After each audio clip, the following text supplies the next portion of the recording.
Hello Vinyl community, it's Mike Vinyl Spiral here, and today I'm going to do a contest entry for Mike at Uncommonpallor's 13 for 300. This is a very interesting competition because it doesn't really focus on the music, it focuses more on the album covers and the format. So he set 13 questions, so let's get going.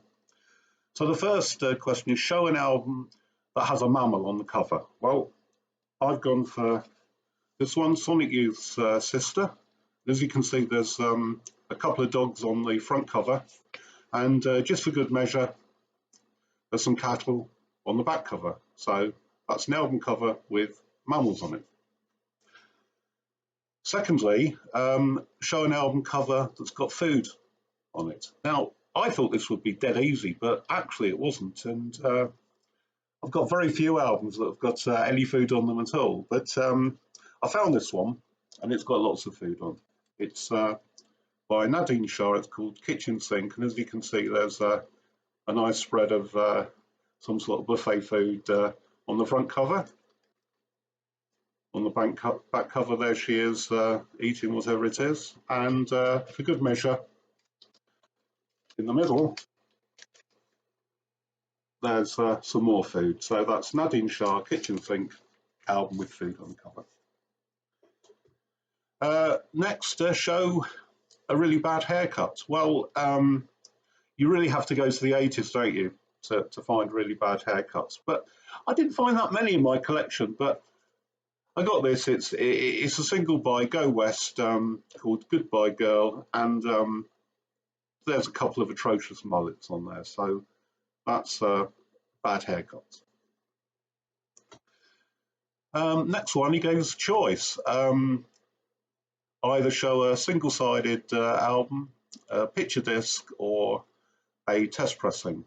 Well, I'm going to show a picture disc.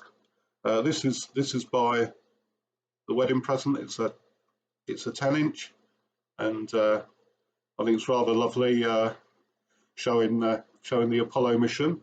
The single's called "Jump in the Water's Fine," and there you go. That's a nice picture disc. But I'm also going to show you a test pressing, and this is it. It's by This Is the Kit, and it's a test pressing of Off Off On. Trouble with test pressings is there's not really much to see, is there? So this is the album from which the test pressing originates. So there you go, Off Off On by This Is the Kit. Next, show a damaged cover. Right, I show this. It's the Undertones Teenage Kicks, and as you can see, the top of the cover is all chewed up, which is a bit unfortunate, really, because this cover is meant to sort of open up into a poster. As you can see, there's a poster of the band, and yeah, all along the top, it's all chewed up, which is a pity, really, because it's quite nice. If I see one in a record fair that's in better condition, I'll probably end up buying that. What's next? A album that's got a weapon on the cover, and I've gone for this one. This is an album by the Au Pairs called Playing with the Different Sex, and the photograph is from a famous photographer called Eve Arnold, and she did a series of photographs of the Mongolian militia in training. So as you can see, there they are with their rifles. So that's an album cover with a weapon. Next, show a 5-inch, a 6-inch, an 8-inch, a 9-inch, or a 10-inch.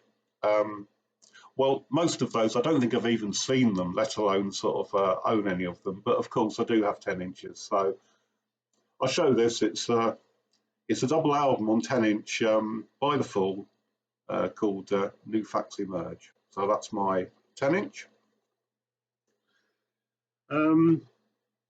Next up, show an album that's got a vehicle on the cover but it mustn't be a car or a motorbike. I've gone for this one.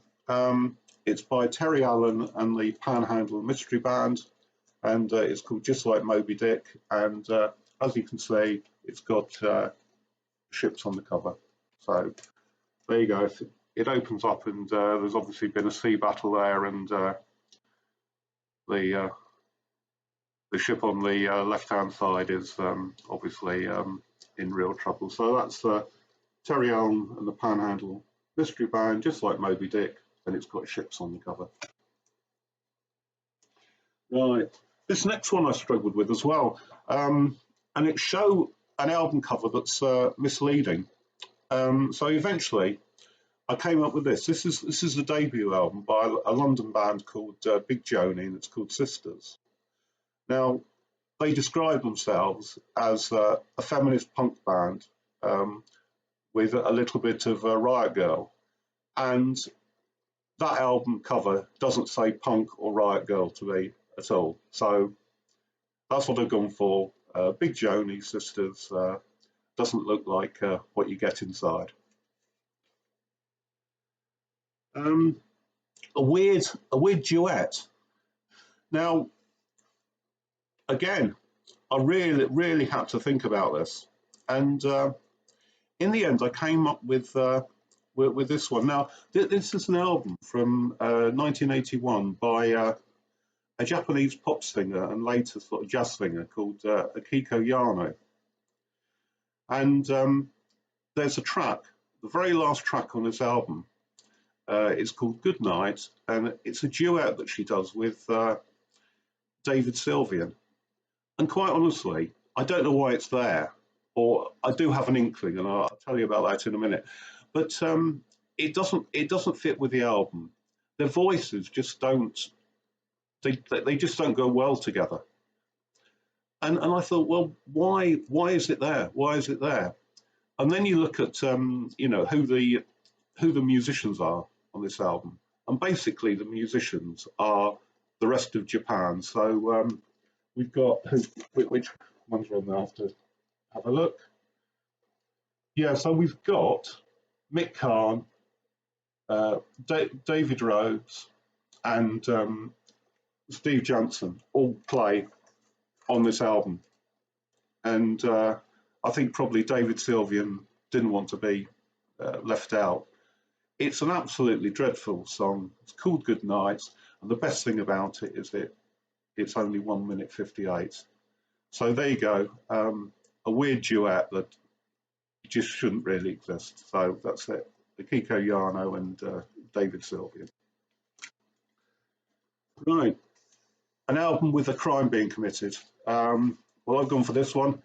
It's a kidnapping, and of course, this album is Propaganda by Sparks. So there you go. And on the back cover, there they are, still being kidnapped in the back of the car. So that's it. Propaganda by Sparks, crime being committed on the cover. Right, nearly there. Number 12, and this is show a band from where you live. Well, I'm in Leeds, West Yorkshire in the UK, and I'm going to show this band. This is Magic Mountain. You can probably guess from the cover that they're a psych band. I don't think they're very well known sort of outside of the Yorkshire area, or sort of indeed in the world, but they're absolutely brilliant psych band. And this is the album. Brilliant bit of splatter on there. So that's it. So that's Magic Mountain. That's a band from Leeds, where I'm from. Right, finally, show an album where at least one of the members depicted is no longer with us, and I've gone for this one, "Heaven Is in Your Mind" by Traffic, and there you go. There's the three members, and there's Chris Wood, who's there. He died in 1983. Jim Capaldi died in 2005. which just leaves Steve Winwood, who's the only surviving member from this album. So that's Traffic with two members who are sadly no longer with us.